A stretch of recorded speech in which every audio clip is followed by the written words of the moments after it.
In 1943, when Marshall Rosenberg's family moved into their home in Detroit, he was locked in the house at first because people were murdering each other on the streets. Race riots.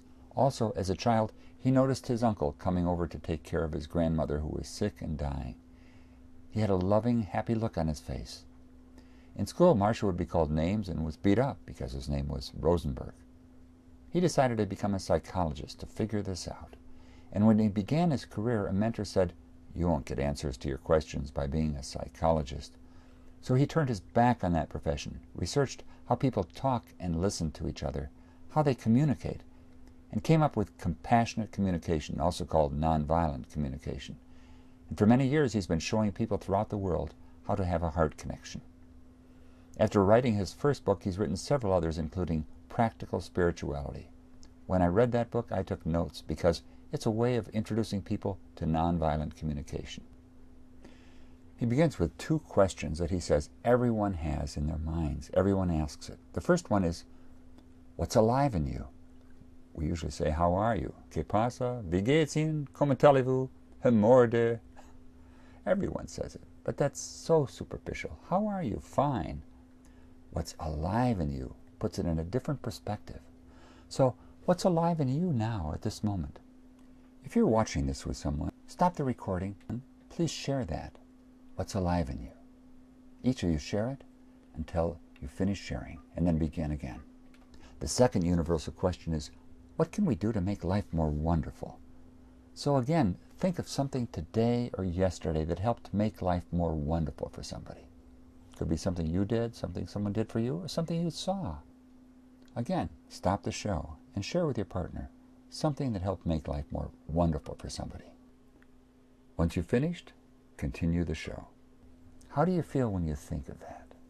Nothing feels more enjoyable than contributing to one another's well-being. Then in this book on spirituality, we hear something surprising. Let all I do be only. No one's guessed this one except for one person. What do you think it is? A four-letter word. Let all I do be only. Play. That is willingly contributing to life, not for rewards or to avoid punishment, not out of guilt or shame or duty or obligation. Let all I do contribute to life, enriching my own and others' well-being. His words for God were divine energy. But after thinking about it for about 10 years, he came up with Abba, beloved divine energy. Now the whole of our world is filled with domination structures. Families, schools, corporations, nations. Some people have power over others. Those in power use punishments and rewards. They're incentives. We usually ask, what do I want you to do? But nonviolent communication isn't power over, it's power with. The question we ask is different. What do I want your reason to be for doing what I want you to do? Is it for the natural joy of freely contributing to another's well-being? Everybody pays when we do things because we should, have to, must, out of guilt, shame, obligation, duty, or to get rewards even. Then everybody pays for it. The key purpose is to connect with other people, and thus with divine energy, in a way that enables compassionate giving to take place, giving freely from the heart. Well, this is very challenging for a lot of people. They're discouraged. But he says, take heart. It can take time for this divine energy to work. Marshall says, beloved divine energy spoke to me and said, connect. Help other people connect. Let me take care of the rest. Trust God and relax. The heaven I gain from knowing God is this inevitability. When we get in touch with each other's divine energy, we'll enjoy giving and we'll give back to life. We'll like where it gets us.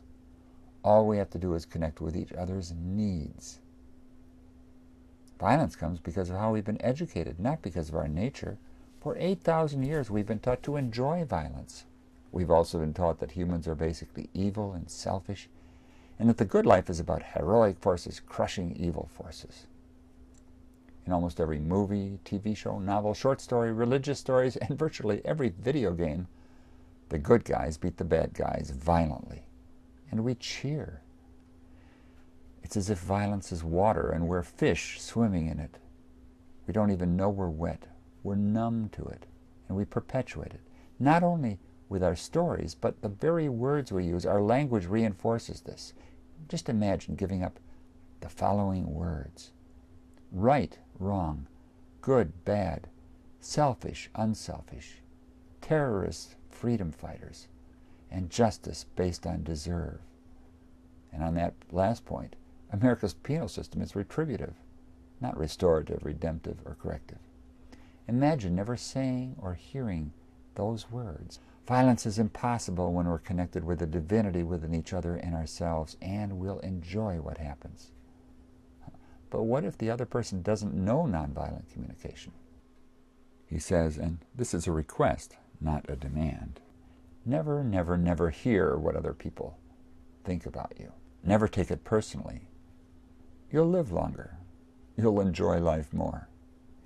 Instead, connect empathically with a message, seeing the beauty in the other person at this moment, regardless of that person's behavior or language. Connect with a person's feelings and needs at this moment, with what's alive in him or her. You'll hear the beautiful song coming from the other person's soul.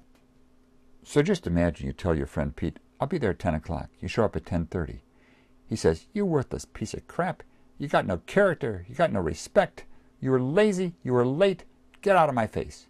And you say back to him, "You're really angry and upset because you value promptness and honesty. And I did say I'd be here at 10 and I came at 10:30.